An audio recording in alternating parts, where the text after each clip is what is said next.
Salut tout le monde, bienvenue sur AOS Geeks. Alors aujourd'hui, je suis en compagnie de Alex et en compagnie d'un individu dont vous avez entendu parler souvent sur la chaîne, qu'on a enfin le plaisir de recevoir pour la première fois. Salut Pierre-Luc, comment ça va? Salut, ça va et vous? Ça va super bien. Alors, bien content de t'avoir sur la chaîne. Alors aujourd'hui, Pierre-Luc, tu es un joueur Idonet Beepkin et c'est justement ce dont on va parler. Les Idonets ont reçu un nouveau Battle Tome et on en fait ensemble l'analyse. Avant de commencer, j'aimerais remercier notre commanditaire, Le Griffon, qui commandite cette vidéo. C'est notre boutique de jeux locales pour le Wargame, mais aussi pour les cartes Magic et pour les jeux de société. Ils ont un choix incroyable. Donc, le lien va être dans la description. Si vous voulez aller voir leur site web et si vous passez sur Wellington à Sherbrooke, allez faire un tour, ça vaut vraiment la peine. C'est une super belle boutique. Alors, sur ça, on commence notre analyse. Pierre-Luc, qu'est-ce que tu as pensé du nouveau Battle Tome des Idonettes? J'étais déçu. Après l'avoir lu une couple de fois, je me suis dit ça va être pas si mal. En gros, ils ont perdu beaucoup de fiabilisateurs. Toutes les reroulles to hit, les plus un to hit to wound, ce qui rendait l'armée extra fiable. Mais ça va marcher pareil. Ouais, je pense qu'on a pu faire une partie test ensemble, justement, puis je me suis rendu compte à quel point, tu sais, d'un, il y a des unités, peut-être que le rôle a changé, puis c'était pas les mêmes unités qui vont servir de marteau, mais beaucoup, beaucoup de dommages à distance, beaucoup de dommages au corps à corps aussi, beaucoup de mouvements. Tu sais, je pense qu'on retrouve quand même, je dirais, des tendances que Deepkin nous avait habitués. Tu sais, c'est une armée qui va bouger, qui va faire mal, mais qui n'aura pas tant de modèles que ça. Donc, je pense que pour certains scénarios, ça va être un petit peu plus difficile. On va avoir de la difficulté à avoir beaucoup de gens sur les objectifs, mais quand même, je pense que ça va être une bonne armée. Excellent. Alors, on va commencer avec les traits de bataille. Bon, premièrement, on a des enclaves, des sous-factions. On n'en parlera pas tout de suite. On va les voir tout à l'heure. Vous allez pouvoir me dire, les gars, laquelle vous préférez. Ensuite, on a Forgotten Nightmare, qui est l'habileté classique des Idonettes, dans le fond, qui fait en sorte qu'ils ne peuvent pas être ciblés par une attaque de tir si elles ne sont pas l'unité la plus proche de l'unité qui tire. Donc, bref, l'unité qui tire est obligée de tirer l'unité la plus proche Idonette. Qu'est-ce que vous pensez de cette habileté-là, les gars? Moi, j'adore ça. Alex, il n'aime pas ça. Non, je pense que c'est encore une fois, c'est une règle qui fait très, très mal aux armées de tir, puis combinée avec les rituels et les têtes qu'on va voir un peu plus tard, là, les armées de tir qui sont très, très prédominantes dans le méta actuellement, là, je pense que les Donettes ont une très, très belle réponse à ça, je dirais. Ouais, ça vient, c'est une réponse. C'est les prédateurs des armées de tir. C'est le fun qui en est dans le méta. Il pourrait en avoir plus, selon moi. Ensuite, Tides of Death, bon, c'est la marée. Est-ce que tu peux la présenter, Pierre-Luc? La marée, je pense que ça n'a pas vraiment changé. Non, elle n'a pas changé. Dans le fond, tour 1, toute l'armée est dans le cover. Tour 2, tu peux runner, tirer et ou charger. Tour 3, c'est qu'on attaque au début de la combat phase. Puis tour 4, c'est qu'on peut retraiter, tirer et ou charger. Le tour 5, c'est qu'on retombe dans le cover. Donc, on recommence, Ouais. je dirais, cette charte-là. Si, exemple, on avait une situation qu'une partie, pour X raison, durait plus que 5 rondes, ben là, on recommence la marée du début jusqu'à ainsi de suite. Ouais, c'est vraiment bon. Je suis un peu étonné, moi, qui ai gardé le Strike First au tour 3. Ça fait tellement un tour qui est important, peut-être un peu trop même. Mais comme on va le voir plus tard, c'est intéressant, c'est que les Idonettes ont des habiletés qui leur permettent d'avoir l'habileté du tour 3 avant. Fait que bon, ben, au moins, on peut jouer avec ça. Là, fait que ça fait que les parties ne sont pas toujours les mêmes, mais je suis quand même étonné. Je m'attendais peut-être à quelque chose d'un petit peu plus subtil et ils ont gardé une mécanique quand même vraiment forte. Ouais. Ensuite de ça, on passe aux rituels qui, eux, ont changé. On se souvient que les anciens étaient complètement inutilisables. Là, ceux-là, ils sont intéressants. Ça rajoute des petits bonus. Qu'est-ce que tu en as pensé? C'est d'abord les présenter, Pierre-Luc, puis ensuite nous dire lesquels tu préfères. Ouais, c'est que dans le fond, chaque marée a leur rituel attitré. Pour ça, que quand tu es dans le cover, c'est que l'ennemi peut juste te tirer s'il est en dedans de 12 pouces de toi. Ce qui fait que la plupart des armées de tir, ben, ne tireront pas. Tellement fort, tellement bon. Puis les rituels, on les choisit quand on sait quel joueur va commencer. Mm-hmm. C'est un avantage là-dessus. Là. Ouais, puis c'est un avantage aussi du fait qu'on n'a pas à l'inscrire sur notre liste d'armées dans un événement. C'est pas comme un artefact ou un trait de commandement. Donc, on peut vraiment s'adapter à l'adversaire. Donc, si par exemple, on sait qu'on joue contre un caradron, par exemple, pour citer ceux-là, ben, on sait très bien qu'en notre rituel, on va choisir le premier parce qu'un caradron qui ne peut pas cibler quiconque à plus de 12 pouces. Donc, il faut qu'on soit. Donc, mais en même temps, contre un joueur Blades of Corn, c'est complètement inutile. Donc, être capable de s'adapter sur son adversaire, cette flexibilité-là dans un format compétitif, c'est vraiment un excellent plus. Puis pour le tour 2, c'est que toute ton armée a plus un de run et de charge. C'est quand même bon. Oui, puis c'est le tour où ils peuvent faire run and charge aussi. Là, fait que c'est énorme, là, le bonus. Oui, tout à fait. Le troisième, c'est que pour toutes les Namarti, fait que les Trolls et les Reverse, ils vont avoir une 5 plus Ward. Fait que si t'en joues pas, ben, ça vaut pas la peine. Exact. Puis pour le dernier tour, c'est que quand tu fais un mouvement de retraite, parce qu'au tour 4, tu peux retraiter, charger et ou tirer, tu roules un dé, puis sur un 4+, tu fais D3 mortel à l'unité que tu étais au corps à corps avec. Encore une fois, très bon. Je l'ai essayé. OK. Au 4, il n'y a plus de bonhomme sur la table. Non, c'est sûr que moins de figurines, mais en même temps, contre une partie plus serrée, ça peut être intéressant. C'est sûr que je ne pense pas que c'est mon premier choix que je prendrais, mais comme on va voir plus tard, il y a des façons d'avoir plus qu'un rituel. Donc, ça peut quand même être, si on sait qu'on se bat contre une ennemie de mêlée, on n'a pas nécessairement de Namarti, ben, je pense que ça peut être une petite habilité intéressante d'avoir en poche. En fin de partie, oui, il y a peut-être moins de modèles, mais l'adversaire en a moins aussi. Fait que ton D3 blessure mortelle peut avoir un plus grand impact encore, je pense. Moi, je pense qu'il y a juste chez lui, il y a des Namarti, la Ward à 5+, qui est intéressant, mais en même temps, ils ont Always Strike First, tout ce tour-là. Fait que ça veut dire. Oui, c'est vrai. S'ils ne se sont pas rendus, là, ça devient intéressant. Ou s'ils ne réussissent pas à détruire ça avec quoi ils sont engagés. Fait que si l'adversaire a des gros blocs, puis qu'on sait que nous, on joue beaucoup de Namarti, puis on va être obligé, on va avoir une riposte à subir. Mais dans certains cas, ils vont juste tout détruire ce qu'ils ont touché. Les trolls frappent quand même très fort. On va le voir plus tard. S'ils réussissent à se rendre, ils frappent bien. Par contre, Vincent, ça reste aussi dans le tour 3. Donc, c'est-à-dire que même dans le tour 3 de l'adversaire, même si on a frappe en premier, ça reste qu'on est peut-être un petit peu vulnérable au tir, donc ou contre des différents sorts, par exemple. Donc, avoir ta protection de 5+, peut être intéressante aussi dans le tour de l'adversaire. Ou contre des adversaires qui sont plus coriaces, on a un mauvais jet de dés, on tue pas assez de figurines, ben là, on a une protection, qui sont très fragiles, ces trolls-là. Donc, avoir une petite protection additionnelle, c'est jamais trop.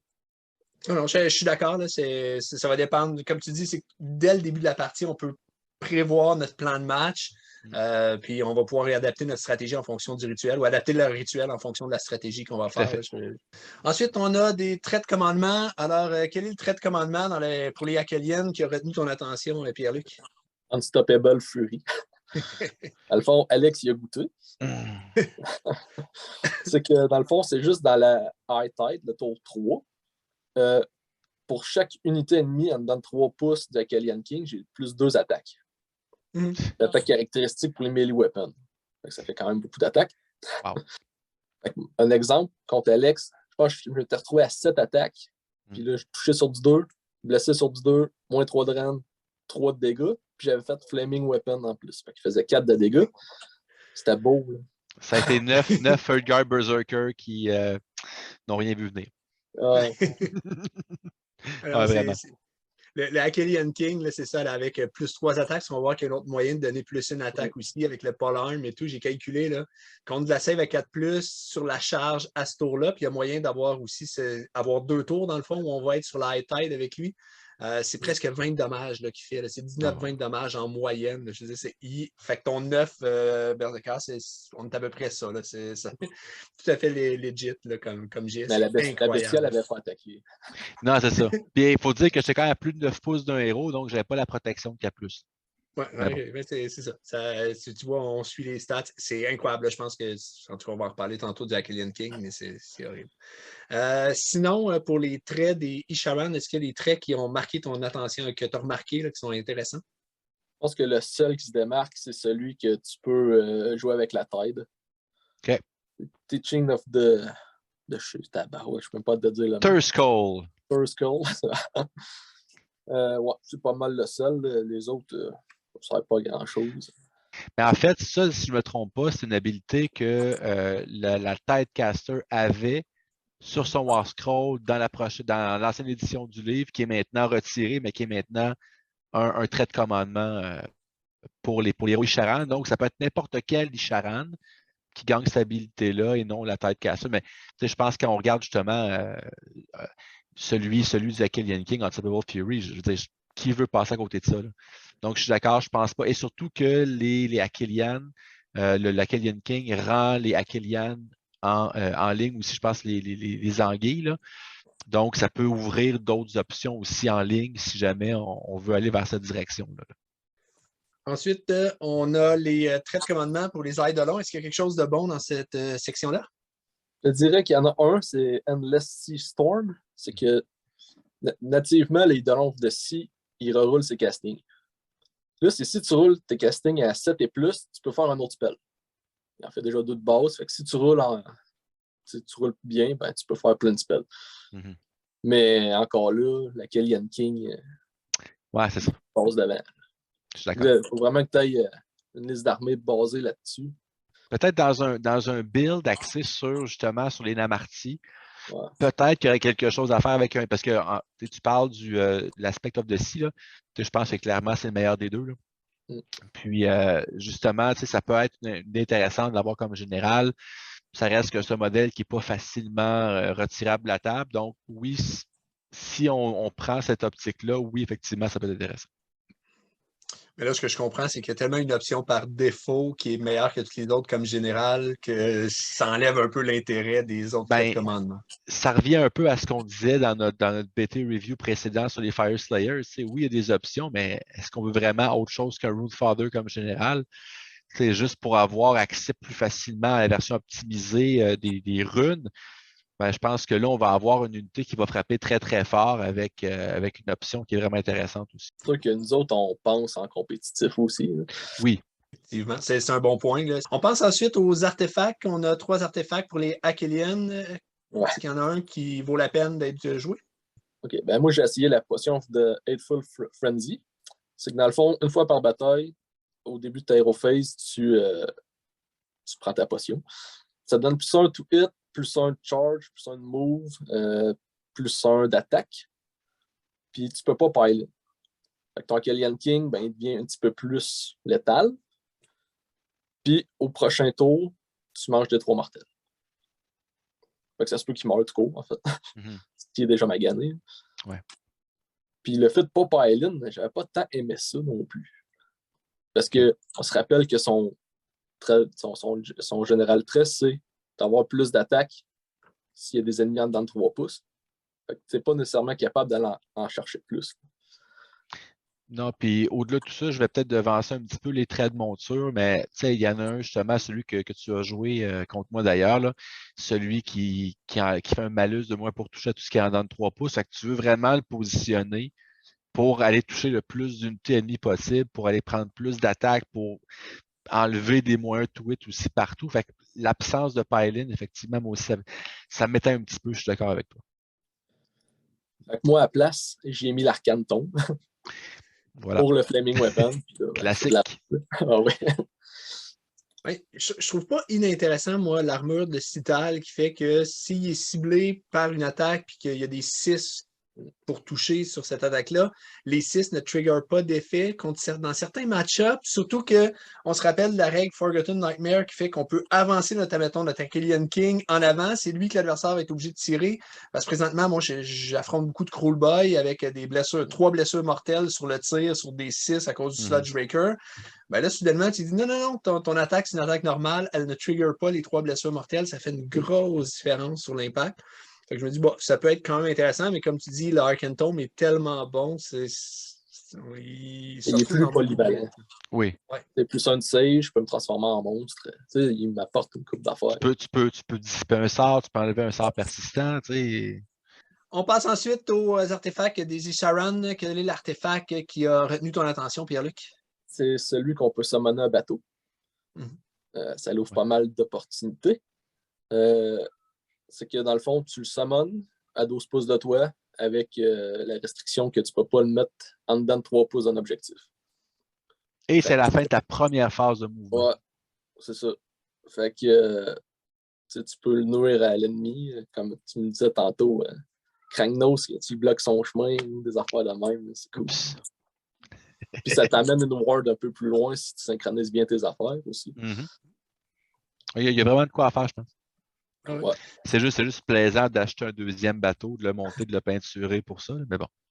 Mais à la défense de Games Workshop, ici, c'est parce qu'il y a plein de gens qui avaient déjà 2 bateaux, parce qu'à l'origine, on pouvait en jouer 2, fait que ça permet à ceux qui les ont les 2 et qui les ont pas vendus, comme toi, Pierre-Luc, de pouvoir jouer le deuxième. Et voilà. On passe ensuite aux artefacts des Eidolons. Quels sont les bons artefacts? Next. Non. C'est clair. Je suis d'accord, il n'y a rien vraiment qui apporte grand-chose de plus. Flaming Weapon est meilleur. Ouais. Arcane Tome. Arcane Tome, ouais, c'est Arcane Tome. Arcane Tome. Ensuite, on passe au Mount Threat. On avait déjà eu là, dans des facs des Mount Threat qui s'étaient ajoutés. On en a pour les Deep Mare, les créatures que chevauchent Volturnos ou la Akhelian King, et on en a pour le Léviadon. Quels sont les traits qui ont retenu votre attention, messieurs? Moi, c'est sûr que Void Chill Darkness pour la Kellyan King, c'est parfait. Là. Ça serait un pour les hits, pour les ennemis en dedans de 3 pouces de la Kellyan King, qui fait qu'il est pas mal tanky. Ouais, puis c'est pas juste ça, c'est qu'en fait, puis c'est arrivé encore dans notre partie, tu l'as placé quand même stratégiquement pour affecter, je pense, ces 3 unités, 3 des miennes. Donc, c'est pas juste sur les attaques qui ciblent le porteur. Il y a beaucoup d'artefacts qui, les attaques qui ciblent le porteur, tu as des malus. Mais là, c'est vraiment les unités ennemies, puis c'est pas complètement en dedans, c'est un modèle. Donc, donc être capable de distribuer les moyens pour toucher, là, très, très bon. Et du côté du Léviadon, c'est quoi les traits qui sont intéressants? Ça va dépendre de ta construction de liste. OK. Mais le seul ancien, là, c'est que si ça a le moins de reine, tu le changes pour il n'y a pas de reine. Ce qui fait que ta tortue a tout le temps 2+. Intéressant. Puis, ouais, c'est ça. Puis il y a la carapace parce que la tortue, elle booste les reverse et les trolls. Dans le 12 pouces, ça lui donne du cover. Ça donne du cover à tout le monde, finalement. Puis si la tortue est à ta 12 pouces d'un ennemi que les trolls ou les reverse attaquent, j'ai plus un tweet.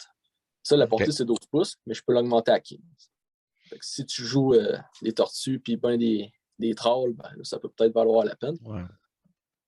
Mais sinon, ignore la reine de -1. Ouais. Je dirais que augmenter la portée de 3 pouces, c'est très anecdotique. On fait juste augmenter un peu la portée, même pas l'effet d'une règle, alors qu'ignorer le renne de 1, on ajoute une autre règle, on ajoute une autre protection, une autre couche. Donc moi, je pense qu'ajouter des possibilités versus augmenter légèrement une des possibilités, on s'entend qu'une tortue a une très grosse base. Donc, être capable de rester à 12 pouces, dans la plupart des cas, ça va être quelque chose de relativement facile. Oui, ça donne une plus grande flexibilité de mouvement, mais pour 3 pouces de différence, je ne suis pas convaincu tant que ça. Je suis avec toi, peut-être que si on était passé de 15 à 18, de 12 à 18, à dire que là, c'est quasiment ça fait une différence, ça fait comme un 12 pouces de plus au total sur ma circonférence. On passe ensuite au spell lore. Le spell lore, qu'est-ce que tu as à dire sur les sorts? Est-ce que ça s'est amélioré parce qu'il n'était pas si bon que ça avant? Ouais, on est rendu à 4 spells. Puis les 4 sont relativement bons. Écoute, il y a le Steel of Tide, c'est l'ancien téléport d'Idanet. Avant, c'est que tu téléportais un héros qui n'était pas un monstre de 24 pouces, puis tu le mettais à 9 pouces de l'ennemi. C'était quand même limité. Maintenant, c'est n'importe où sur la table à 9 pouces. Ça ne mentionne pas Idanet Deepkin. Je pourrais te téléporter un Stormcast. C'est pour ça qu'ils ont mis pas un monstre. Okay. Sinon, il y a un spell, ça se fait à 18 pouces, c'est que tu coupes de moitié la run et la charge de l'ennemi. Ça, c'est bon. Ça n'existait pas avant. Ça, c'est quand même très bon. T'as l'autre, c'est que tu choisis un modèle dans une unité. Si tu roules plus haut que son wound caractéristique, il est sling. Tu peux détruire la cohésion, mais ça se fait à 12 pouces. Ça commence à être compliqué. Non, mais avec un spell portal, peut-être que. Là. Avec un Eidolon, par exemple, tu peux aller dans cette. Ouais. Puis le dernier, c'est Arcane Corrosion, c'est que tu diminues le rend de 1, les melee weapons de l'ennemi. Intéressant. Ouais, dans un méta avec du safe stacking, enlever un drain, c'est quand même pas inintéressant, je vous dirais. C'est encore 12 pouces de portée. Voilà. Souvent, tu vas déjà être au combat. C'est un peu petit, mais si on combine ça avec le Léviadon qui fait que le Rennes -1 devient plus de Rennes, ça veut dire que le Rennes -2 devient Rennes -1, donc plus de Rennes. Donc là, tu ignores du Rennes -2, ça commence à être intéressant. Mais comme tu dis, tu es à 12 pouces d'adversaire, tu es probablement déjà engagé, mais bon, c'est pourquoi pas. Ça demeure anecdotique, mais quand même, ça peut être un bel outil dépendamment de la construction de liste. Encore une fois, je reviens avec un spell portal, ça peut être bien, surtout quand on débute, quand on est le joueur 1 de la ronde. Donc, on sait que potentiellement l'effet peut durer pour 2 phases de héros, pour deux tours adversaires, en fait. Là. Ça peut, il y a des possibilités quand même. On passe maintenant aux enclaves. On a 6 enclaves. On va les présenter brièvement, puis vous pourrez après ça me dire, les gars, lequel vous préférez. Alors, Iron Rock, encore une fois, bon, on voit, là, c'est des sous-factions. C'est très, très allégé le texte. On a juste une règle, tout simplement. Ouais. Alors, au lieu de faire une Heroic Action, on prend un de nos héros. Puis on prend une unité Akelienne qui est à 12 pouces à l'intérieur de 12 pouces de ces héros-là. Puis jusqu'à la fin du tour, cette unité-là va être affectée par le Flood Tide ou le Ebb Tide, en plus de la Tide où est-ce qu'elle est rendue. Donc, ça me semble très bon, non? C'est probablement l'enclave qui t'ouvre le plus de portes, à condition que tu joues beaucoup d'Akelian. C'est sûr, ça va de soi. Ouais. On rappelle, les Akeliennes, dans le fond, c'est tout ce qui est monté, finalement, là, tout ce qui est sur des murènes, des requins ou la tortue aussi. Est-ce qu'elle est Akelienne, la tortue? Ouais. Exactement. Ensuite, l'Akelian King aussi, mais qui c'est ça, exactement. Ensuite de ça, on a Nautilar. Au lieu de faire un Monstrous Rampage avec les Léviadons, les Monstrous qu'on connaît, on fait un Monstrous Rampage qui va monter à -3 le rend de ses Sighted Fins, ses nageoires, et de sa Crushing Maw, sa mâchoire. Donc, est-ce que c'est bon? Ouais, c'est bon, mais le problème, c'est que, puis là-dedans, tu peux rendre tes tortues Battle Line. Dans Nautilar, tu payes très cher le fait que tu peux les rendre Battle Line. À 500 points la tortue, là, tu vas peut-être en jouer une, 2, mais tu n'auras pas grand-chose d'autre. Ben, Games Workshop m'a dit qu'on pouvait en jouer 3 dans une armée. Ouais. Tu en joues 3 avec Alien King. Il reste un peu de points. Il ne reste plus grand-chose. Tu as 4 modèles. C'est ça. Ouais, puis on va voir, le profil est pas mal resté le même. Je ne me trompe pas sur le Léviadon, mais son coût en points a monté de façon drastique. Il a monté de 120 points. Ensuite, on tombe à Morphan. Lui, dans le fond, quand un Soul Render utilise son habileté, on va ramener 3 modèles de plus, là, dans le fond, 3 Namarti de plus. Je pense pas qu'on va voir ça souvent. Non. On passe ensuite à Futan, qui, dans le fond, fait en sorte que tu peux faire un Bloodthirsty Shivers, c'est-à-dire un regroupement de requins, qui n'est pas une unité, mais un regroupement de requins, qui fait en sorte que tes requins, quand leur jet de 6 pour toucher non modifié, vont faire 2 attaques au lieu d'une seule, donc 2 touches au lieu d'une seule. Et s'il y a plus qu'une unité collée, dans le fond, quand on attaque à 3 pouces les unes des autres de requins, ça va être 3 hits sur des 6 au lieu de 2. Qu'est-ce que tu en penses? Moi, je joue Futan. Sauf que je fais des vrais units de 3 requins à la place. Parce que là, ça commence à être compliqué. Puis, tu n'as aucun bonus vraiment. Tu peux pas te donner de common ability. Tu n'as pas de leader dans unit. C'est pas une unit. Et ça reste anecdotique, mais contre moi, ça a servi. Tu sais, une unité de 3 requins, tu peux faire un petit rallye. Ramener un requin, c'est un petit peu déprimant pour l'adversaire pour avoir expérimenté, pas une, mais 2 fois. C'est plate quand tu roules le 6, puis un requin fraîchement tué qui revient. Ça, c'est pas super la fun, mais en fait, on le prend pour avoir les requins en ligne. Je pense que c'est ça qui est. Voilà. Ensuite, on passe au Dom Hain. Celui-là, il est pour les Namarti, dans le fond. Ça fait en sorte qu'après qu'une unité se soit battue, si tu joues en premier, il y a vraiment beaucoup de texte, si tu joues en premier dans le tour, après qu'une unité Namarti se soit battue pour la première fois, si elle n'est plus à 3 pouces d'une unité ennemie, elle peut tenter une charge. S'il y a une unité ennemie à 12 pouces d'elle, et si elle réussit sa charge, elle peut frapper une deuxième fois. Donc, dans un cas, mettons, où il y aurait un petit écran, on tue l'écran, l'adversaire est à 3 pouces, on peut recharger puis frapper à 3 pouces, ce qui peut être intéressant. Et il y a une autre règle, c'est si on joue en deuxième dans le tour, lorsqu'on va utiliser l'habileté redéploy sur une unité de Namarti, en fait, on va pouvoir cibler 3 unités de Namarti avec l'habileté redéploy plutôt qu'une seule. Oui, je pense qu'il y a trop de conditions. C'est pas stable. Puis pour le redéploy, ça doit être trop illigible. Ouais. Fait que c'est des Namarti. Je sais pas si je veux mettre d'énergie là-dedans.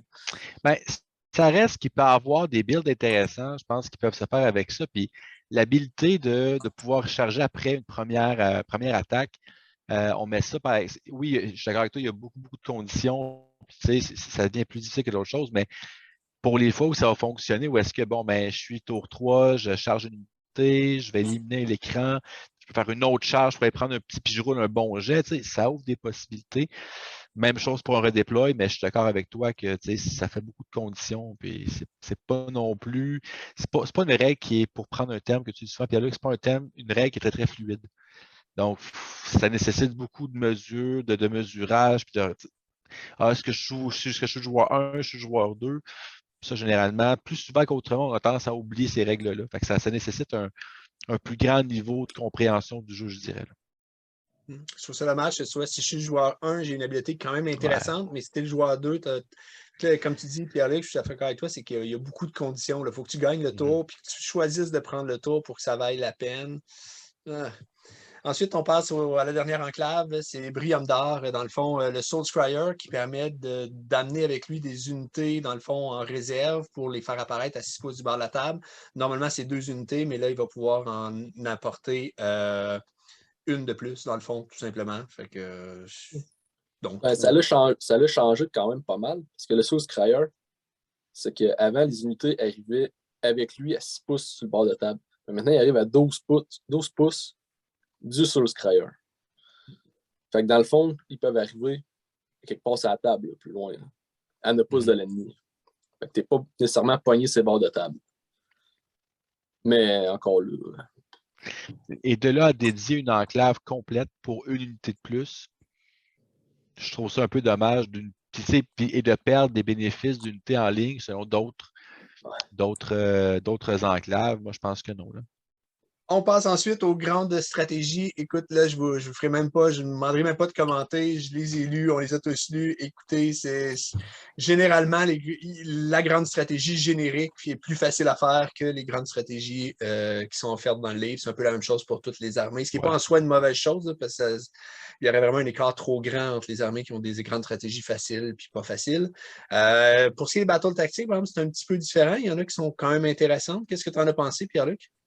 Elles sont toutes faisables, mais tu vas regarder comment que la game va vivre, puis de moment donné, ils vont fitter dans ton tour. Là. Tu vas te dire, ah ben, donc je peux le faire, je pourrais le faire. C'est un petit peu la tendance des nouveaux Battletomes, justement, c'est des options.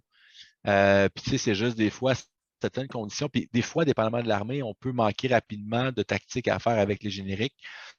Ben, des fois, avoir une petite option de plus, ça peut être intéressant, je suis d'accord.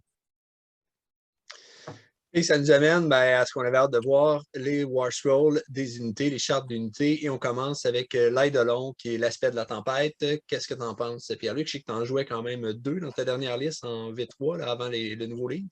Je jouais 2 Storm puis 2 ici. Dans le fond, il a augmenté en points. Il a augmenté de 25 points de mémoire. Puis toutes ses stats ont baissé un peu. T'sais, son aura avant, en 18 pouces, donnait plus un tout wound. Là, je pense que c'est rendu à 12 pouces, puis c'est juste plus un tout wound au corps à corps. Puis ça, c'est une tendance qu'il y a dans le livre. Là. Toutes les auras qui donnent des plus un tout wound, ça n'existe pas au tir. Et une chance. Je vais être franc, une chance. Ouais, quand même. Il peut encore retraiter, charger, il peut se healer. Mais son coût en points qui a augmenté fait qu'il ne brille plus comme avant. Mais il va rester dans ma vitrine. On passe ensuite à l'Eidolon. Lui, par exemple, c'est un autre affaire. Il est resté au même nombre de points. Ses profils d'attaque ont baissé un peu. Il bouge de 2 pouces de plus. Mais ce qui le rend quand même cool, c'est que avant son aura de 18 pouces, qu'il a encore, te donnait plus 3 de bravery où il donnait des pieds. Maintenant, c'est qu'ils ont tous 10 de bravery. Fait que tes petits trolls à 6, c'est ça. Peut-être que tu un peu plus longtemps. Tu sais, même les requins, les anguilles qui ont 6 de bravery, ça peut lui donner un petit coup de main. Mais lui, ce qui va se démarquer, c'est plus pour ses spells qui ont changé un peu. Il y en a un, dans le fond, c'est à 12 pouces. Tu fais soit D3 mortel à l'ennemi ou tu te heal de D3. Ça existait déjà. Mais l'autre, le Tsunami of Terror, ça, pas mauvais. C'est à 12 pouces encore. Mais c'est là que le spell portal peut être pas pire. Je l'ai essayé, moi, mais contre du Nighthawk. Ça n'a donné grand-chose. Dans le fond, c'est que tu choisis D3 Enemy Unit, puis tu soustrais 1 à leur save. Et corrige-moi si je me trompe, mais quand on choisit des 3 unités, je pense qu'on peut choisir, exemple, on roule 3, on peut choisir 3 fois la même Ouais. C'est pas et marqué donc baisser différent. l'armure de 3. Exact. Ouais. Wow. Moi, je ne serais pas entièrement surpris de voir ce modèle-là. Mais je pense qu'il est en bas de 400 points. Je ne me trompe pas, il y a 400 Il points en bas. est 325. Donc, je ne serais pas surpris de le voir en allié dans certaines listes, qui n'a pas tant de blessures mortelles, mais qui peuvent, tu sais, exemple, Daughters of Cain, par exemple. Là, je ne sais pas si on peut le prendre comme allié, je pense que oui. Là. Ouais. Avec des Witch Elves qui vont avoir un nombre élevé d'attaques, d'être capable d'enlever de l'armure comme ça de l'adversaire, là, ça devient soudainement très tentant en attendant le nouveau Ballotton, bien sûr. Mais Puis, voilà. il sait se battre, puis il est quand même long à tuer. Là. Il a 3 plus save, 5 plus ward, 12 wound. Il se heal. S'il réussit au moins un spell dans Aerophase, il se heal. Ouais. Le D3. Exact. Et là, on se rappelle qu'il relance son casting, il relance ses castings, Unbinding, Dispelling. Fait qu'il va en réussir au moins un sur les deux. Là. On peut avoir confiance. Avant, sa règle, c'était si je ne reroulais pas mon casting, là, il se healait. Mais là, si je réussis. Mais je pense que pour la réussite, il ne faut pas que le sort soit dissipé, je me trompe pas. De réussir la valeur, il faut que l'adversaire ne réussisse pas à le dissiper. C'est quand même une certaine condition qui nécessite un peu d'interaction, mais somme toute, c'est une façon, avec une relance, là, généralement, on a un certain avantage là-dessus. Je l'avais essayé avec l'Arcane Tomb pour qu'il devienne un triple caster, parce qu'il y a trop de bons spells. Tu sais, il y a ces deux spells-là, c'est dans son profil. Là, tu as le spell lore aussi. Qui rentre puis Mystic Shield, l'Arcane Bolt. Ouais, transforme en monstre. Ouais, exact. Tout à fait. Donc, on le met sur la table et probablement même sur la table quand on ne joue pas des idonettes et qu'on veut un bon casseur en allié. C'est ça. C'est ça. C'est ce qui me fait passe peur. ensuite à, écoutez, Volturnos, qui était le grand champion des versions précédentes, là, avant la V3, et qui a perdu un peu de son lustre. Est-ce qu'il va être à nouveau jouable dans cette nouvelle édition-là? Moi, je pense qu'il a encore sa place. Là. Puis il se jumelle très bien avec la Kellyanne King. Là. Probablement que je me jouerais les deux dans ma liste si j'avais assez de points. Ouais. Ça monte vite, là, les points. Là. Ils ont eu un gros up. Là. Mais Volturnos, en gros, avant, là, il y avait un command ability que tu pouvais stacker les command points. Puis tour 3, tu avais 3 units qui avaient 8 attaques de plus. C'était merveilleux. Mais là, ça l'a changé. C'est que tu choisis 3 units, puis ils vont avoir plus 1 d'attaque pour ces melee weapons. C'est une fois par game. OK. C'est tout le profil. Ouais. Okay. Ouais. Les montures, tout ça, ouais. C'est quand même très bon. Bon, c'est bon. Mais tu sais, Volturnos, en tant que tel, il est meilleur qu'avant. Son profil est meilleur. Là. Il est pas mal plus stable. Là. Avant, si tu roulais des 6 to hit, il y avait moins 5 d'arène, blablabla. Là, c'est 4 attaques, 3 plus, moins 2, 2. Il est stable. Plus la monture. Il y a encore sa relique là, qui fait que j'ai 3 plus, j'ignore les spells. Puis endless spells. Puis, il donne plus un to hit aux Akelian, aux melee weapons. C'est rendu tout ça. Sauf pour les montures. OK. Que moi, j'ai pas fait quand on a joué. Merci, Pierre-Luc. Merci de l'admettre. Mais là, je l'essaye. Puis, ouais, c'est ça. Volturnos, il y a encore sa place. Mais là, Kellyanne King. Ouais. Mais, donc, est-ce que Volturnos, tu le mets sur la table, tu le peins? Moi, je le mettrais, il a sa place à la table. OK. Intéressant. On passe ensuite à la Kellyanne King. Lui, il est clairement sur la table. On en parle depuis tantôt. Je me suis fait une liste, j'en ai 4. Avec 1000 points de roi. Bon, dans le fond, lui, il est là juste pour tout péter ce qui existe. De base, là, il y a 3 attaques, 3 plus, il blesse sur du 2. C'est plate. Hein? Moins 2, 2. Quand il charge, il tombe à moins 3 de rend, 3 de dégâts. Là, je vous rappelle que moi, mettons, je mets Flaming Weapon. Il tombe à 4 de dégâts sur la charge. Puis, avec son Command Trait, il y a 2 attaques de plus pour chaque ennemi unit en dedans 3 pouces. Mais ça, c'est pour toutes ses weapons. Fait que, non, c'est horrible. Ouais, c'est horrible. C'est totalement horrible. Puis, tu sais, il y a des touches d'impact. Il fait des Mortal Wounds quand il charge aussi. Il faut s'en rappeler. Mais ouais, c'est ça. Puis, il donne plus un tweet au Kellyanne, au close, sauf les montures, à 9 pouces de lui. Mais Ben, au-delà de tout oui. ça, là, moi, ce qui m'a fait capoter quand on a joué, là, c'est sa règle Seigneur des marées. Là. Ah ouais. En fait, c'est un deuxième tour 3 que tu peux avoir, là, potentiellement. Là. Mm. C'est tellement bon. Là. Ben, en fait, je vais te laisser en parler parce que je pense que tu as savouré aussi. Là. Dans le fond, c'est une fois par game, une chance. Hein? C'est qu'à la fin de ma charge phase, je choisis D3 unités à Kellyanne. Même pas à Kellyanne, c'est Idonette. N'importe quel. Exact. C'est encore meilleur. Ouais. À 12 pouces. Puis c'est bien qu'il est marqué à la fin de la charge move. Fait que tu peux te replacer pour être dans ta bulle. Mm-hmm. Puis tu as la high tide. Dans le fond, tu attaques en premier. Et ça, tu peux le faire tour 1, si tu veux, ou 2 ou 4. Ça dépend de ton humeur. Là. Exact. Mais Tu moi, as un deuxième tour 3. Ouais, c'est ça. Et mais ça, tour 2, quand tu peux runner puis charger, plus le rituel que tu as plus un, ça run puis ça charge. Tu sais, là, c'est un missile. Là, tu peux l'envoyer aussi si tu veux. Tu sais que tu vas attaquer en premier avec des 3 units. Puis, ben, ça fait ce que ça a à faire. Là. Je pense qu'il va y avoir un petit fact parce que, encore là, je pense qu'il faut s'entendre. Là, certains, j'en discutais avec notre cher ami collaborateur sur la chaîne de Gentleman 14 du double tour, puis petite plug. Et dans le fond, selon la règle telle que c'est écrit, puisque c'est, dans le fond, on peut choisir D3 unités amis complètement en dans de 12 pouces de n'importe quel modèle avec cette habilité.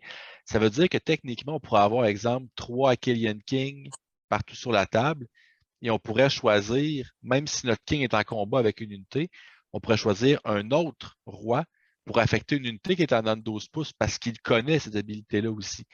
Donc, je pense que, d'après moi, ça va nécessiter un petit fac, mais ça fera en sorte qu'on pourrait, avec plusieurs rois, on pourrait essentiellement avoir cette habilité-là partout sur la table. Chaque roi pourrait le faire une fois, mais on pourrait affecter des unités à 12 pouces de n'importe quel des trois, même si ce n'est pas lui qui le fait. Donc, je pense que c'est une petite règle. On va voir. En tout cas, j'espère que ça va être faqué parce que ça peut être très, très fort. Pour ça, ma liste de 4 Killian King et Volturnos. Là, j'avais compris. À tous mes tours, j'attaquerai en premier. C'est ça. Exact. Puis le tour 3, ben, je l'ai gratuit. C'est ça. Sauf que ça, tu le fais dans mon tour. Fait que je peux comme pas vraiment me défendre. Ouais. Dans le tour de l'autre. Ouais, mais c'est vraiment le fun parce que ça veut dire que tu peux charger avec 2 unités, puis bon, ou 3, mettons que tu as juste eu un 1 sur ton D3, tu attaques avec 2 unités, il y en a une que tu fais frapper en premier, mais l'autre va aussi frapper avant l'adversaire. Fait que c'est toi qui choisis. C'est très, très fort.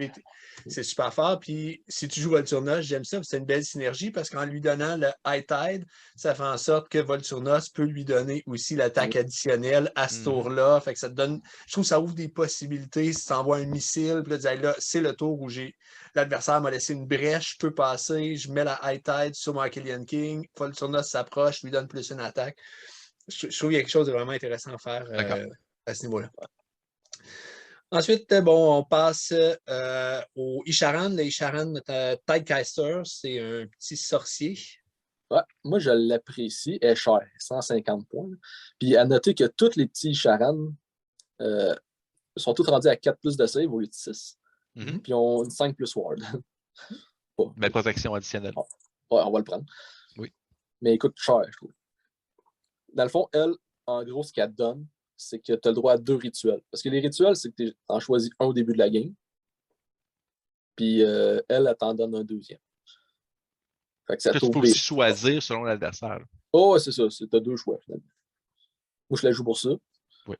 Puis son spell n'est pas triste non plus. C'est à 18 pouces. C'est D3 mortel. Puis l'ennemi a moins 8. Toujours bon. Puis, ouais, pas mal rien que ça qu'elle sert, en fait. Donc, est-ce qu'on la met sur la table, sur les tablettes? Moi, je la mets sur la table. Bon choix. Je suis d'accord. Ouais, même pour ses points, je pense qu'elle amène un bon petit buff à l'armée. Puis, moi, il y a le spell du lore qu'on lui donne aussi. Moi, je mets le téléporte. Je l'avais fait contre toi aussi. Je m'étais téléporté avec. Là, quand elle est dans le trouble, elle peut aller faire elle peut se transformer en monstre, une moment aussi. Elle peut prendre des objectifs. Une fois qu'elle a donné ses rituels. Non, puis tu peux aller mettre ton petit moins pour toucher où est-ce que tu veux vraiment. Puis, ouais, c'est bien. Excellent. On passe ensuite à l'OTAN. Je sais que tu l'as joué récemment. Tu me l'as joué, en fait. Tu l'avais dans ta liste. Est-ce qu'il est encore jouable? Ben, il est encore jouable dans un build de Marty. Moi, quand on avait joué contre, c'est parce qu'il me faisait rerouler mes 1 to hit à mes reverse. Hein? Bon, ben là, il fait plus ça. Là, il donne plus 1 to wound en dedans de 12 pouces au idonette. Mais au corps à corps. Ouais. Fait que là, il y a une 5 plus ward, 4 plus save. Mais il y a une habilité quand même assez intéressante. Le gars, il coûte 115 points. Okay? Ce qui fait qu'il est. Lui et la Tidecaster sont en compétition un peu. Mm-hmm. Parce que là, tu sauves quand même une coupe de points. C'est que, mettons que tu es tour 3, tu peux décider que tu actives le rituel du tour 3 là. Mm-hmm. Dans le fond, ça te donne quand même un deuxième rituel. Ouais. Sauf que tu es obligé de l'activer. Tu l'as comme pas préétabli déjà. Mm-hmm. Fait que si tu es dans l'eau chaude et que tes Namarty vont se faire tuer, ben, tu l'actives. Puis ils vont avoir une 5 le soir de tour 3. C'est mettons que tu n'as pas eu l'initiative. Ouais, exact. T'sais, à 115 points, je l'ai pas, je pense. Là. Mais pas d'artefact, tu sais, fait que c'est sûr que ça enlève une certaine. Ouais. Non, mais tu peux pas y mettre celle d'Akelian.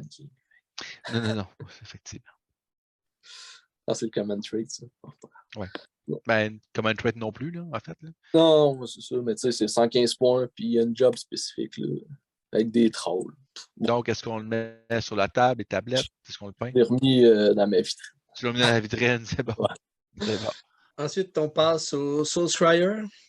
Ouais. Bon, lui, ben, il est encore excellent, si tu le joues pas dans son enclave.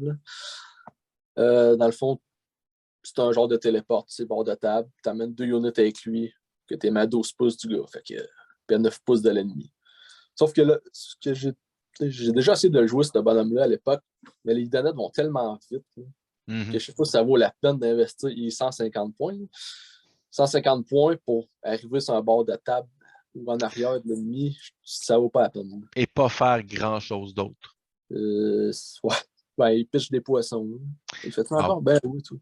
Mais oui. Hey, ben, c'est meilleur qu'avant, ces poissons. Là. Mais c'est clair. Avant, là, c'était 5 plus, pas de rente 1. Là, c'est rendu 8 attaques, 2 plus, 4 plus, moins 1.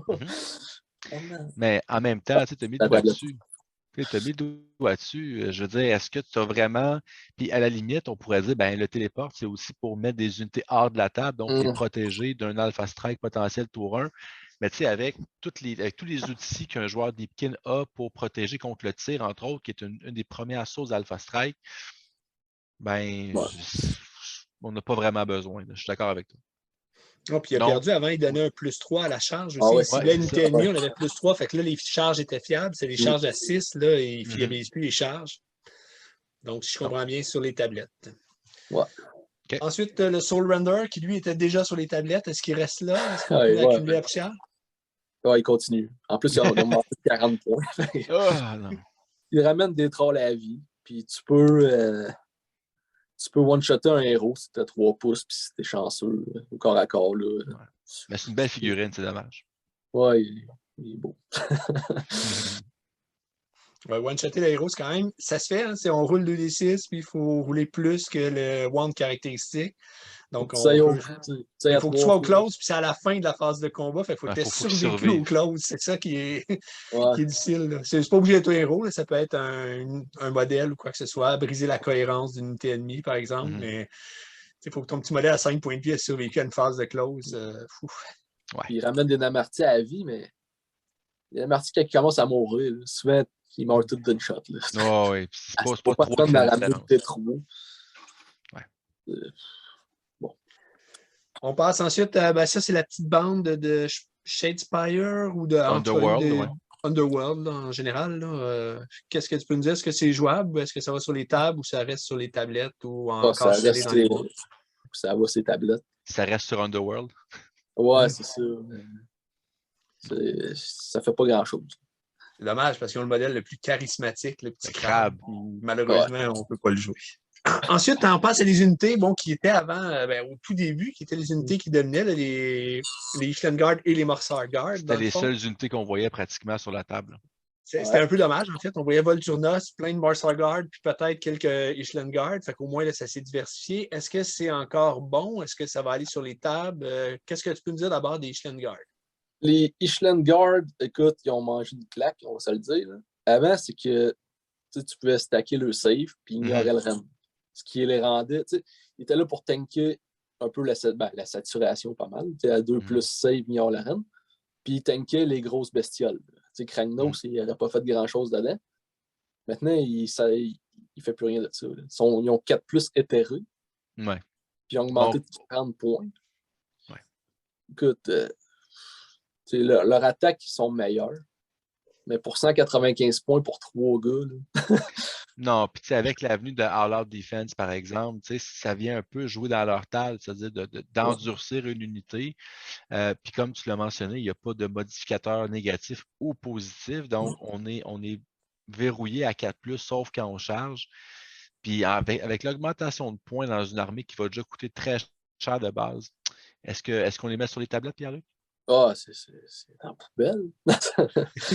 C'est mon opinion personnelle. Mais jamais, parce qu'il peut y avoir une fac, puis soudainement, ça va devenir la sur meilleure les tablettes, unité. Sur les tablettes. Ils remettent au point qu'ils étaient, à 155 points. Peut-être que là, on y penserait. Là.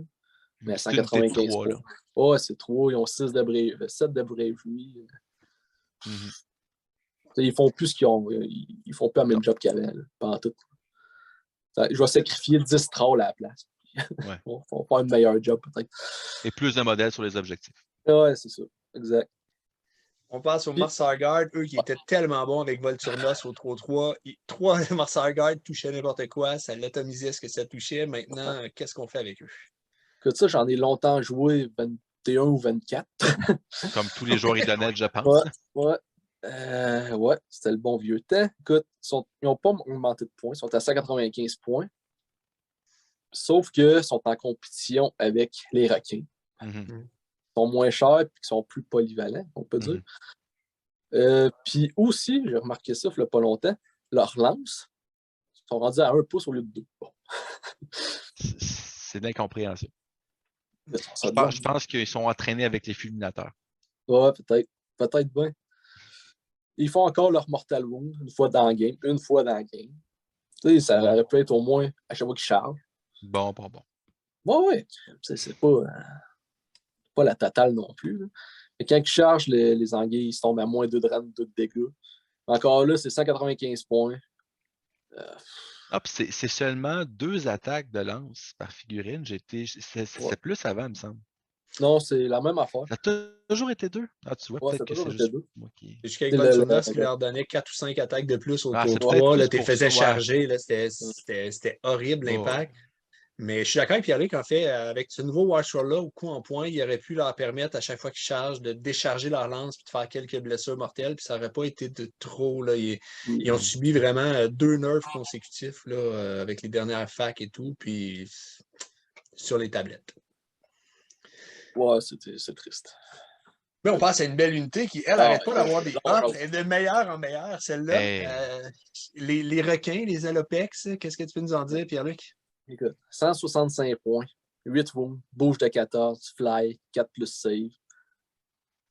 Là, avant, le monde aimait bien le net launcher qui empêche le monde de pile-in si tu hits. Mais là, ils ont changé le gun, le gros gun. C'est 4 tirs à 24 pouces. 3 plus, moins 1, D3. Okay? Le D3 là, m'a complètement sidéré. Moi, dans le fond, c'est que je joue Futan pour qu'il s'aille Battle Line, puis je me fais 2 unités de 3. Fait que chaque unité, c'est 12 tirs à 24 pouces. Tu donnes un petit all-out attaque. Ça snipe des héros, ça snipe tout, ça fait tout. Ah, c'est bon, là. Oh, c'est bon, c'est bon. Ouais.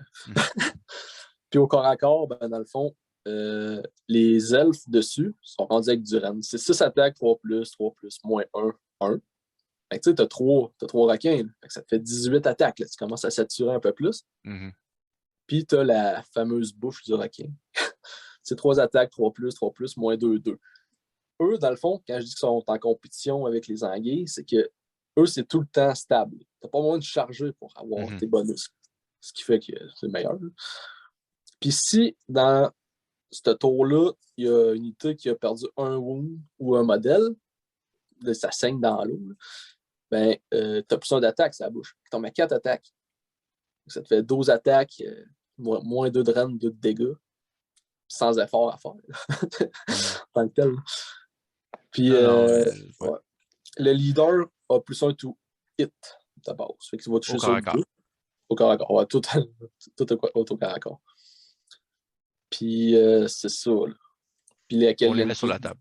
Oh, t'en mets le maximum. Je veux dire, avec le mouvement. C'est 495 points pour 3. Mais, puis, ça a 3 pouces de cohésion. Pour vrai, c'est malade. Je veux dire, ça bouge, ça vole, ça a 24 points de vie, ça tire, ça se bat, il n'y a pas de faiblesse. C'est relativement fragile parce que c'est quand même juste du 4+, il n'y a pas de protection. Mais en même temps, on peut perdre 7 points de vie dans notre unité et avoir aucune espèce de contre-coup de ça. Là.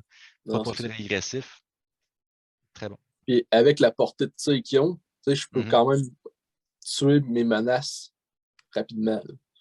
Si je sais que ça va lui faire mal assez rapidement, je mets tout comme un mongol là-dedans. Je suis d'accord. Puis un petit rally une fois de temps en temps. Là. Ouais. Quand il en reste un, là, tu roules 2-2, parfait. Bonsoir. 165 points chaque. C'est pas si mal. Ça revient pas cher du rally. Non, c'est ça. Puis tu sais, l'enclave, tantôt qu'on parlait, là, que si t'es proche d'un autre, ça te donne plus d'attaques. C'est 6 explosifs. Là. Ça, c'est compliqué pour rien. Tu te fais une unit de 3, 2. Puis là, t'as tous tes bonus. T'as un leader dedans, un autre attaque, un autre défense. C'est rendu autonome comme unité. Ouais. Puis la Kellyan King, elle me donne 9 pouces. J'ai plus 1 to hit au close. Fait que si tu te places bien, ben, s'il touche tout sur du 2. Pour l'avoir expérimenté, là, ça frappe. Oh, ouais, ça frappe. C'est vraiment très bon. Alors, on va en voir beaucoup sur les tables. Ouais. Je pense que les Games Workshop vont en vendre beaucoup. Ouais. Moi, j'en joue 6, puis je pense que je n'irai pas plus haut que ça, parce que ça monte vite en points. La Kellyan King est indispensable, puis moi, j'aime bien les Reavers, là, on va en revenir. Là, parce que ça prend quand même un peu de monde sur la table. Ils ne peuvent pas tout faire. Excellent. D'ailleurs, bon, on va avoir une dernière unité à Kellyan. Après, on va bientôt approcher le Tetina Marty River. À Kellyan Léviadon, la grosse tortue, qu'est-ce qui se passe avec elle? Elle n'a pas tant changé son profil? En fait, le plus gros changement, c'est ses points. On dit à 500 points, 120 points de plus. C'est cher. C'est cher. C'est parce que tu payes le fait qu'il peut être battle line. Là. Puis il aurait juste pas dû mettre ça puis la laisser à 400 points, mettons, ça aurait été parfait. Tu payes aussi les Monstrous Rampage, les petits gains que tu as fait. Là. Ouais. Je pense qu'il y a une affaire qui a changé dedans dans ses Impact Kits. Dans le fond, ce qui a vraiment changé, c'est son tir. C'est la même affaire que les requins, sauf qu'il y a 8 tirs. Tir à 24 pouces, 3+, moins 1 D3. C'est bon, centaine. C'est comme 2 requins, c'est bon. Oh, c'est carrément 2 requins. Elle peut ignorer le rem de -1 avec le trait de monture qu'on a vu tantôt. Ça bouge vite. Si tu joues des Namarty, ben, ça les booste. Ça donne du cover en dedans de 12 pouces à tout finalement, sauf les idolons et d'autres tortues. Moi, je suis un grand fan de tortues. J'en ai joué 3 un bout. C'est un peu dans les extrêmes, hein? 4 kings, 6 requins, 3 tortues, 24 morceurs. Fameux. Ouais. Oui. Idonette, c'est bon pour ça, un peu le spam, je trouve. Dans la ligne de quoi, puis. Tu n'as pas énormément de variétés non plus. Là. Non, je suis. Mais ouais, les tortues, ça peut aller sur la table, mais 2, ça va être trop. D'après moi, 1, ça va être bien en masse. Elle va voir ce qu'elle a à faire, c'est sûr. À 500 points, là. C'est cher. Ouais, puis tu sais, c'est pas un héros. Là. Ça aurait pu être un Kellyan King du tortue. Peut-être que ça aurait valu la peine à 500 points. Mais là, je sais pas. On va voir. OK. On passe maintenant à la portion de Namarty. D'abord, on a la Kellyan Trallmaster. C'est le petit héros qui était dans la boîte Fury of the Deep, si je ne me trompe pas. Alors, est-ce qu'il est bon? Est-ce qu'il va aller sur les tables, lui? Écoute, c'est le personnage le moins cher du livre. Il coûte 110 points. OK. Il est quand même... Moi, je le trouve bon. Mais il faut... Si tu joues des trolls, tout est orienté par les trolls et les reavers, ça vaut la peine. Tu peux même en jouer 2 si tu veux. C'est 110 points. Il sait quand même se battre. Lui, il n'y a pas de ward. C'est pas assez important pour ça. Mais il y a aussi des habilités qui se fait. Il y en a un que tu choisis ton unité de troll, puis ils ont les 6 explosifs. OK. Fait que tu sais déjà que ils ont 2 attaques de base. Si tu roules des 6, ils ont des bonnes stats, là, c'est 3+, 3+. Fait que tu vas enrouler là, sur Ben oui. 20 attaques, ça Au y va. volume. Ouais, puis si... bon, on en reviendra au troll. Il y en a un autre, c'est que ça donne moins de wound dans les trolls, dans une unité de troll. Ça les rend plus tough un peu, mais au bout du compte, ils vont sûrement mourir pareil. Puis l'autre, c'est que je reroule mes 1 to hit. C'est le seul reroule qui reste dans le livre. Mhm. Ils vont sûrement le faquer, ils ont oublié. En fait, c'est qu'ils l'ont ajouté. C'est ça que moi, j'ai été surpris quand j'ai lu. Je dis, ben, c'est une nouvelle unité, puis ils viennent de nous mettre un reroller 1 alors qu'ils s'efforcent de toutes les enlever partout. Ouais.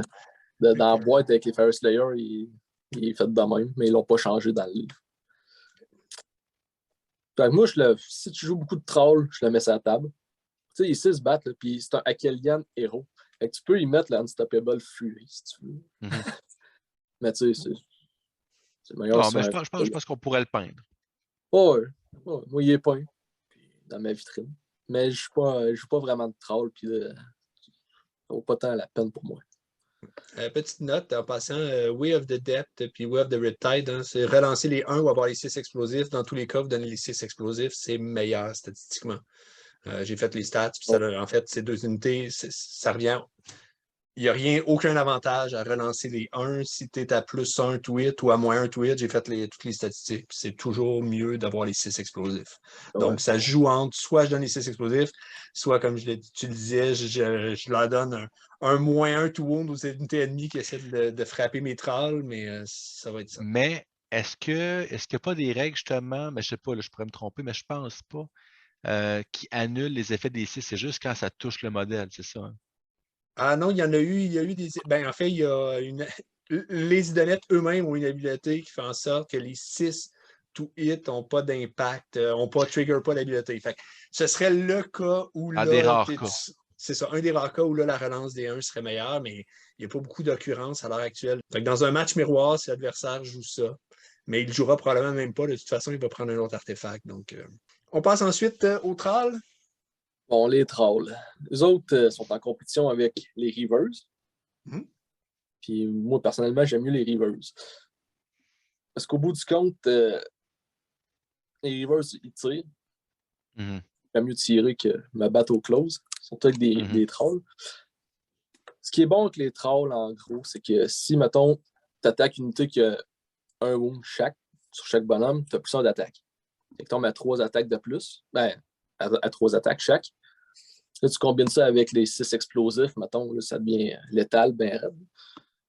Mais le problème des trolls, c'est qu'on dit que je suis pas capable, ben, en tout cas, je suis pas capable de les jouer dans tout, en fait. C'est que je sais pas à quoi ils servent sa table. Sont-ils là pour screener? Sont-ils là pour attaquer? Ils font quoi? On dirait qu'ils n'ont pas de rôle défini. Ça, c'est mon opinion. Puis si tu attaques des unités qui ont 3 wounds et plus, c'est comme les Stormcast, c'est rendu bon contre ça. Si tu fais dégâts de 2 au lieu de 1. Avant, c'était sur 4 wounds et plus. Là. Ils ont descendu ça à 3. Là. Ça les rend meilleurs. Puis ils tapent à 2 pouces au lieu de 1. Ce qui est pas mal plus jouable qu'avant. Ensuite, on passe au Reaver. Les Reavers, ben ça, c'est mes préférés. C'est que ça tire, c'est fiable. Mm-hmm. Ça bouge de 8 pouces, ça tire à 18, ça a 2 shots chaque, 3+, moins 1. Avant, je jouais à la TAM, je reroulais mes 1 to hit. Puis avec les Eidolons de Storm, j'avais plus un to wound. Dans le fond, c'était stable à mort. Là, c'est un peu moins pire. Hein. Mais si je t'en donne 9 pouces de l'ennemi, j'ai plus un to hit. Fait que dans le fond, à vitesse qui bouge, aux 2, ils peuvent courir, tirer. Fait que souvent, j'étais à 2+. En l'échelle? Ouais. Si je me fais charger, mettons, puis je suis en l'échelle, ouais, il tombe en dedans de 9 pouces de moi. Fait que j'annule le moins 1 tweet. Mm-hmm. Puis, tu sais, à vitesse qu'ils vont, moi, ben, personnellement, si j'ai le choix entre eux et les trolls, je prends les Reavers tout de suite. OK. Donc, eux vont aller sur la table. Ah ouais, ils vont sur la table. Ouais.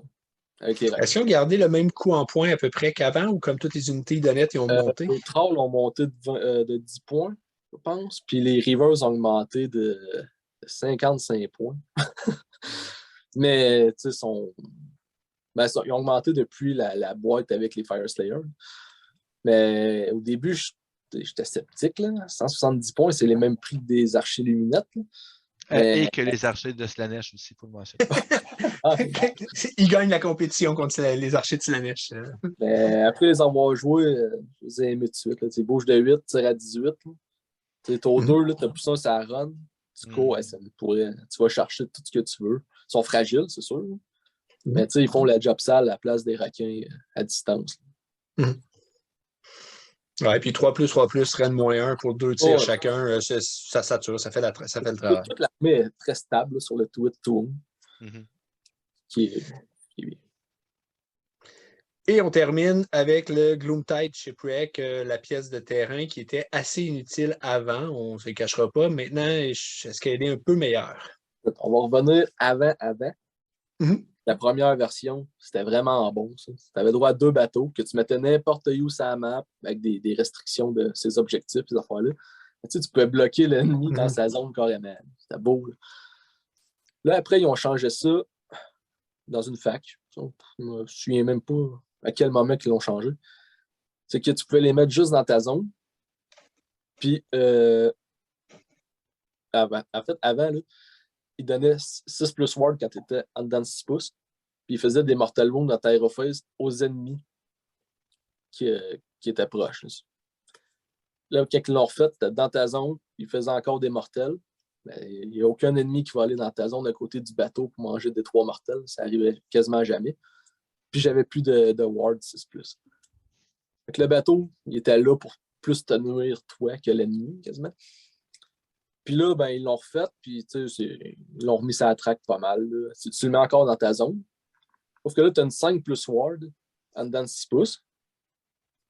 Puis, dans le fond, tu l'as jusqu'à temps qu'il y ait un ennemi qui rentre en dedans de 3 pouces du bateau. Là, c'est les petits poissons qui protègent les trolls. Puis ça ne protège pas les Akelian. Ça protège juste les bonhommes à pied. Fait que c'est ça, là. Ben oui, c'est gratuit. Ouais, c'est quoi? C'est 60$ canadiens. Oui. Puis de toute façon, tu sais, aussi, je pense que tu peux aussi avoir une garnison. Fait que tu peux avoir un héros dedans, le moins pour se faire toucher, le bonus de couvert, c'est mieux que rien. C'est ça.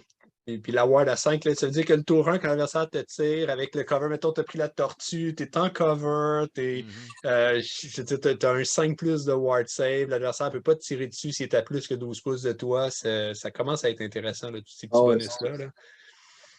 Excellent. Alors, on a fait le tour du Battle Dome. Tu nous as préparé, Pierre-Luc, une liste qui s'en vient ici. Je présente à l'instant. Donc, c'est la liste que tu penses jouer. Peut-être nous présenter un peu cette liste-là, puis après ça, on parlera de la place des idonettes selon toi dans le méta. Alors, vas-y, on t'écoute. Dans le fond, j'ai mis la Kellyan King générale avec la lance, qui est la meilleure arme qu'il n'y a pas.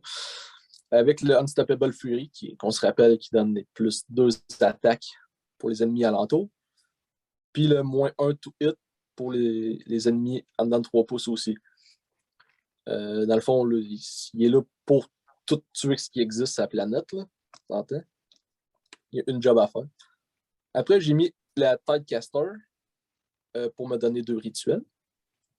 Elle, je suis encore en dilemme. Il faut que j'essaye. Parce que des fois, on dirait que tu n'en as pas tant de besoin non plus. Les rituels, c'est bien cool, mais on dirait qu'il y a des fois, ça sert à rien tout court. Il y en a 2 que tu vas jouer souvent, puis les autres, c'est situationnel. J'ai mis le spell, le State of Tide, pour me téléporter. Quand je suis dans le trouble, je me sauve. Toujours bon. Là, j'ai mis 2 fois 10 Reavers, que eux, ils tirent. Ils vont vite, ils prennent des objectifs, ils finissent la job des requins, bien souvent. J'ai mis des trolls. Je les ai mis parce que ça monte vite en points. Puis, j'hésite entre 2 paquets de trolls ou un autre Kellyan King. Ouais, je pense que ça te prend quand même un certain nombre de modèles, je te dirais. Puis pour faire des écrans aussi, au pire. Là. Ouais, c'est ça. Ils ne seront probablement pas là pour se battre, on va être là pour mourir pour que les autres puissent vivre. Ouais. Puis prendre des objectifs. C'est le rôle des Namarty, en fait. Ouais, mais pas des Reavers. Après, j'ai mis 2 unités de 3 requins. Avec les harpons, ouais, c'est 495 points, pack de 3, ça monte vite. Dans le fond, eux autres, c'est mon marteau, c'est mes snipers. Ils font toute la job avec la Calian King. Ben, Sauf c'est 1250 points de l'armée. Là. oh, ouais, c'est ça. Puis ils font la job. Là. Le reste, c'est du support. Puis j'ai mis ça dans un battle régiment. Puis les 2 requins sont dans le Hunter of the Heartland. Parce que Bien entendu. c'est ça. Je veux pas qu'ils perdent d'efficacité. Non, je pense que c'est une bonne liste. Écoute, tu vas avoir, pour l'avoir expérimenté, là, le roi et les requins, là, c'est 7 modèles, mais c'est 7 modèles qui bougent, qui tirent, qui frappent, qui ont une belle synergie entre eux. Là, je pense que c'est une belle base d'armée. Je pense qu'on va avoir beaucoup des listes qui vont ressembler à ça. Les Reavers, excellents aussi pour faire du harcèlement un peu des unités, les litrales pour des écrans. Avec les coups en points, avec les possibilités, je pense que c'est pas mal une base qui est très solide. Puis je pense qu'on va avoir une armée comme ça assez fréquemment quand même, je dirais. Ouais. Excellent. Donc, maintenant que tu as fait cette liste-là, tu as même eu la chance de jouer déjà avec le nouveau livre. Qu'est-ce que tu en as pensé? Où tu places l'armée selon toi dans le méta là, avec ces nouvelles règles-là, puis les nouveaux coups en point aussi qui accompagnent les unités? Ben écoute, je pense pas que ça aille dans le top tiers. Ben peut-être, c'est dur à dire. Hein, parce que là, le livre vient de sortir. Mais il va peut-être surprendre bien du monde au début, on s'entend. Là, avec les rituels puis l'habilité du Akalian King qui attaque en premier avec sa clique une fois dans la game n'importe quand. S'il n'est pas dans le top tier, il n'est pas loin. Je pense que tu vas être capable d'aller quand même nuire à beaucoup de listes qui sont bien posées dans le méta actuellement. Moi, je pense qu'ils vont être dans le. Je suis réticent à parler du STR. Je ne pense pas qu'ils sont là, mais je pense qu'ils ont certainement leur place dans le milieu compétitif, là, avec, je dirais, une position favorable. Nous, on n'en fait pas du tournoi par équipe, mais dans un tournoi par équipe, pensez-vous que ça, vu que c'est une liste qui va pouvoir vraiment contrer des armées plus de tirs, est-ce que, mettons qu'on a une équipe de 8 joueurs, est-ce que ça prendrait peut-être une liste idonette pour aller compétitionner? Je pense que oui. Ouais, je pense que dans un contexte, justement, qu'on peut créer des match-ups, je pense que ça prend juste par leur marée, leurs règles de ne pas cibler l'unité autre que la plus proche au tir.